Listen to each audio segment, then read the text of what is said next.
नमस्कार शेतकरी बंधूंनो, आज आहेरगाव येथे रब्बी हंगामामधील रब्बी कांदा या बियाणाला आपण आता बीज प्रक्रिया ही करणार आहोत।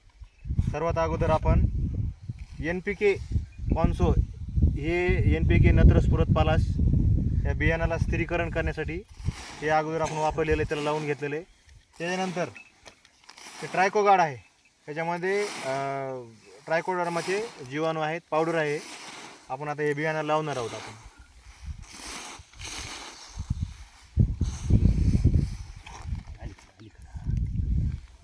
यानंतर आपण हे रायझोमिका ट्रायकोडर्मानंतर हे रायझोमिका आपण मुळांची चांगली वाढ व्हावी त्यामुळे आपण आता हे सुद्धा आपण या बियाणाला आपण लावणार आहोत।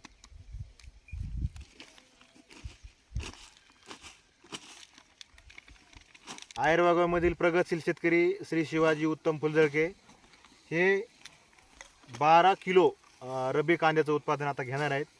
आता त्यांना ह्याची पेरणी करायची आहे, त्याच्यामुळे आपण आता रोप टाकायचे आणि त्यामुळे आपल्याला अगोदर ते बीज प्रक्रिया करून घेऊ राहिलेत बियाणाला। आपण आता हे टाकणार आहोत हे ह्युमिक गोल्ड, मुळांच्या कांद्याच्या मुळांची चांगल्या प्रकारे वाढ व्हावी यासाठी ह्युमिक गोल्ड हे वॉटर सोल्युबल जे आहे ते या ठिकाणी आपण बियाणाला लावत आहोत। त्यांनी बिळांची चांगली रोपांच्या मुळांची चांगली वाढ होणार आहे।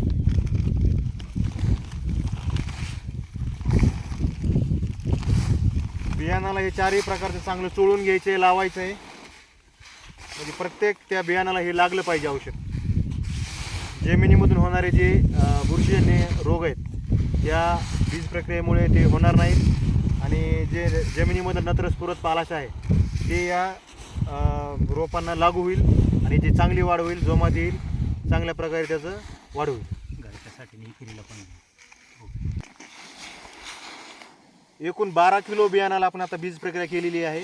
यामधून ते स्वतः घरी 1 एकर लागवड करणार आहेत आणि जे काही उरलेलं आहे ते बियाणं टाकून तो विक्री करणार आहेत बियाणांची। अशा पद्धतीने श्री प्रगतशील शेतकरी श्री शिवाजी उत्तमराव फुलझळके हे दरवर्षीप्रमाणे आपल्या शेतामध्ये कांद्याचं भरघोस प्रमाणात ते उत्पन्न घेतात आणि मोठ्या प्रमाणावरती तालुक्यामध्ये किंवा जिल्ह्यामध्ये ते मोठ्या प्रमाणामध्ये रोपांची चांगल्या रोपांची ते कांद्याची विक्री करतात। आपण काय सांगू शकता शिवाजी मामा, तुम्ही काय सांगू शकता आमच्या शेतकऱ्यांना? तुमचा काय अनुभव आहे? हमेशा करता 30-35 वर्षाचा माझा अनुभव आहे। मी रोप विक्री पहिल्यापासून करतो आणि आता इथून पुढं असं आता हे जमाना असा आला कॅम्प्युटरचा, त्याच्यामुळे मी असं केलं की बाबा आता डुप्लिकेट कुणालाच नाही द्यायचं, त्याच्यामुळे ओरिजिनल विकायचं आणि चांगलं विकायचं। बरोबर। सगळ्यात मेन गोष्ट ते शुद्ध बीजापोटी फळे रसाळ गोमटी या हिशोबाने डुप्लिकेट नको आहे। माझ्याबरोबर बाकीचे शेतकरी सुधारावं अशी माझी भावना आहे, त्याच्यामुळं आपल्याला बेकार काहीच द्यायचं नाही, एकदम प्युअर आणि चांगलं द्यायचं आहे असं माझा हिशोब आहे। बीज प्रक्रिया केल्यामुळे काय फायदा होतो आपल्या शेतकऱ्यांना, काय सांगणार? त्याला बुरशी येत नाही, उगवण शक्ती 100% होती, क्लिअर होती। जी बाकीची मर हे ते सगळं कमी होतं त्याचं। पाटील बायोटेकची किट आहे ही, पाटील बायोटेकची बीज प्रक्रियेची किट त्यांनी वापरलेली आहे या ठिकाणी। यामधून एवढंच सर्व शेतकरी बांधवांना सांगणं आहे की सगळ्यांनी कोणतंही बियाणं असो, रब्बी हंगामामधील ज्वारी असो, हरभरा असो, गहू असो, तुमचा रब्बी कांदा असो, सगळ्यांची पेरणी ही बीज प्रक्रिया करूनच आपण केली पाहिजे। ठीक आहे, धन्यवाद।